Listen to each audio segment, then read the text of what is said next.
Gaspard Chauvelot, bonjour. Bonjour. Vous êtes membre du collectif Hortense qui va être en résidence à la Maison des artistes Antonin Artaud à Gaillac la semaine du 21 février, mais aussi 2 rendez-vous avec le public le 19 et le 23 février. On va en parler. C'est à l'occasion d'une nouvelle création de ce collectif Hortense, Yodel, chronique d'un putsch involontaire. Avant de s'y pencher dessus, est-ce que vous pourriez nous présenter ce collectif Hortense? J'ai cru comprendre que c'était un collectif de comédiens, mais avec peut-être une ligne un petit peu particulière, non?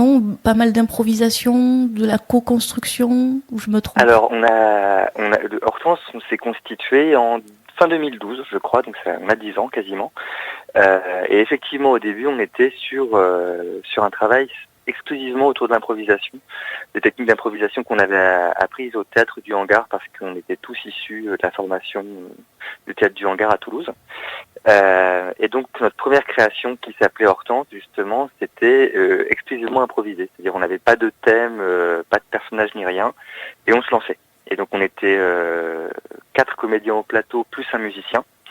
Et on avait des exercices très formels à la base, à partir desquels on construisait pour raconter des histoires, des bribes, des espèces de poèmes scéniques, on va dire. Et ça, on a fait ça pendant plusieurs années, et puis progressivement, on a commencé à faire des cabarets, ce qu'on appelait des cabarets labos, où on commençait à rajouter à nos improvisations des formes plus écrites. Et par un système de collage comme ça, on a fait un cabaret pour le Réveillon, on a fait un cabaret pour les élections présidentielles de 2017, qui était le cabaret électoral. Et on est entré en compagnonnage avec la Cave Poésie à Toulouse pendant quelques années pour créer en 2019 Dîner de Gala, qui a été notre premier spectacle vraiment qu'on exploite, qu'on joue encore maintenant aujourd'hui, écrit dans le sens où il y avait encore des phases d'improvisation, mais sinon quasiment tout le spectacle était du collage. C'était une forme assez proche du cabaret, mais c'était quand même des choses très écrites. Donc on garde l'improvisation dans notre travail de recherche, on va dire, et de répétition, mais on est vers des formes qui sont de plus en plus écrites, avec toujours effectivement, on tient beaucoup à la dimension collective. On est vraiment dans une écriture qui est très horizontale, c'est-à-dire qu'on est maintenant 4 comédiens, musiciens, et une technicienne au son et à la lumière, et on coécrit vraiment le spectacle ensemble. Dîner de Gala, c'est vraiment une écriture totalement collective. Là, pour Yodel, on essaye quelque chose de nouveau, où on écrit réellement totalement le texte, c'est-à-dire qu'avant, c'était vraiment... on était sur un principe de collage, on va dire, de montage proche du cabaret, justement, avec des formes préexistantes. On avait pris Dostoïevski, on jouait avec la radio diffusée en direct. Là, Yodel, c'est une pièce écrite que je vais écrire pour cette fois-là. C'est moi qui me suis mis à la machine à écrire, mais toujours en aller-retour, en discussion avec les camarades du collectif sur un thème qu'on a décidé ensemble. Et donc là, on a fait quelques résidences avant de recherche déjà de ce thème, justement sur quoi on voulait travailler, des improvisations.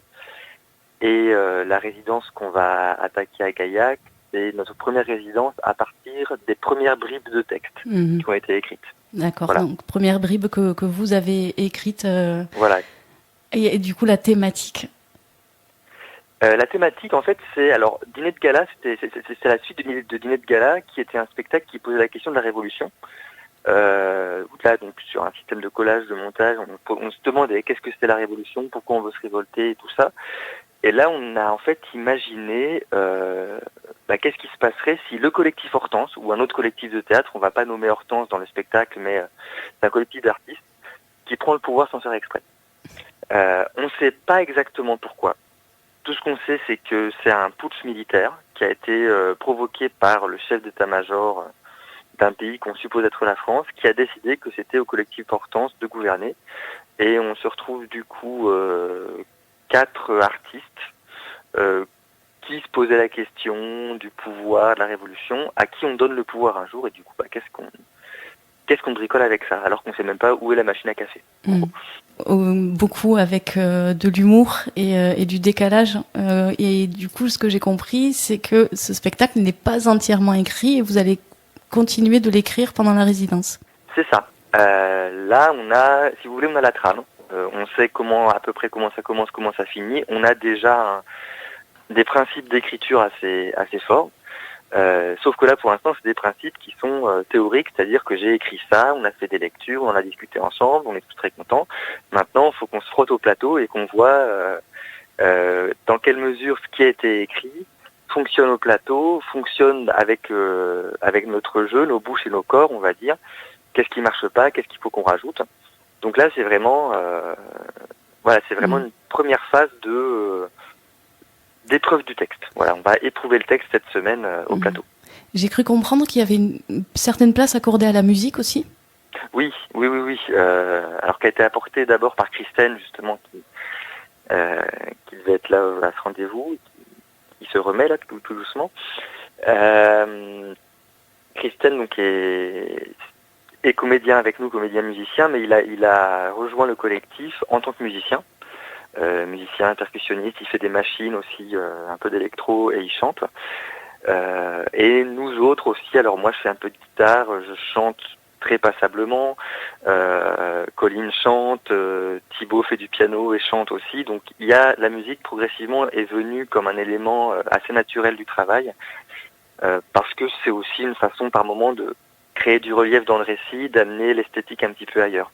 Il y aura de la musique, on ne sait pas encore, est-ce qu'il y aura des reprises, est-ce que ce sera des compositions. On sait qu'il y aura des reprises, parce qu'on travaille beaucoup sur des reprises, on aime bien taper dans la variété. On avait conclu notre dernier spectacle avec Céline Dion. Et voilà, il y aura de toute façon beaucoup de musique, ça c'est sûr. D'accord. Il y a 2 rendez-vous programmés avec le collectif Hortense autour de Yodel, chronique d'un putsch involontaire. Le premier, ce sera samedi 19 février à 10h30 à la médiathèque de Gaillac. C'est intitulé Rencontre et échange créatif. Et que vous comptez sur le public pour enrichir le spectacle grâce à leurs idées. Quel est le concept de cette rencontre ? Alors, on compte pas vraiment sur le public pour enrichir le spectacle. On va pas leur piquer leurs idées. C'est juste que donc déjà on va se présenter au public, que le public de Gaillac, on n'a encore jamais joué chez vous, donc on va rencontrer les gens et on va réfléchir ensemble en fait à justement cette question de c'est bien beau, on se pose la question de ah là là, faut changer le monde, ah là là, faut faire la révolution ou quoi ou qu'est-ce. Et on va échanger là-dessus en fait, sur qu'est-ce que ça soulève et qu'est-ce que ça veut dire pour nous à un moment donné si on nous donne le pouvoir autour de la question toute simple par exemple de l'hymne national. À un moment donné, un jour on prend le pouvoir et il faut choisir un hymne national. Et c'est sur ces questions-là en fait qu'on va échanger. On va sans doute faire un petit sondage là-dessus. On ne sait pas encore exactement sur voir ensemble en fait comment cette thématique du spectacle qu'on aborde va entrer en résonance avec les gens et voir aussi dans quelle mesure nos questionnements peuvent recevoir un écho dans le public. Donc ça sera samedi 19 février 10h30 à la médiathèque de Gaillac à partir de 12 ans. Ça dure 1 heure, c'est en entrée libre. Il vaut mieux s'inscrire. Il y a des renseignements aussi à retrouver au téléphone. On donnera les contacts tout à l'heure. L'autre rendez-vous, ce sera le mercredi 23 février 18h30 à la Maison des Artistes Antonin Artaud, pas très loin de notre radio. Et donc cette fois-ci, ça va être le rendu final du travail que vous aurez mené avec cette résidence. Alors, ce ne sera pas exactement le rendu final parce que ça va arriver en milieu de résidence. Ce sera mercredi, on commence la résidence lundi. Mais effectivement, donc à la Maison de la Culture, si j'ai bien compris, les rendez-vous se font en milieu de semaine. Ce sera un rendu du travail qu'on aura fait pendant les 3 jours, en fait, pendant les 3 premiers jours. C'est-à-dire, là pour le coup, on ne sait pas encore. Puisqu'on va attaquer la résidence lundi, qu'on va s'attaquer au texte. Sans doute que ce sera une lecture, sans doute que ce sera peut-être une lecture avec échange avec le public, peut-être qu'il y aura de la musique. On va voir en fait vraiment qu'est-ce que ces premiers jours de travail vont avoir fait émerger, et on va le partager avec le public, et ce sera sans doute dans une forme un petit peu d'échange, parce que bien évidemment en 3 jours on ne peut pas produire 1 heure de contenu propre et montrable. Ce sera vraiment une étape, quoi. Très bien, merci beaucoup Gaspard Chauvelot pour toutes ces informations autour du collectif Hortense. Est-ce que vous auriez quelque chose à rajouter ? Venez nombreux. Hein. Voilà, rendez-vous le 19 février à la médiathèque de Gaillac, 10h30, et le 23 février, 18h30, à la Maison des artistes Antonin Artaud à Gaillac. Gaillac-culture.fr pour retrouver les infos.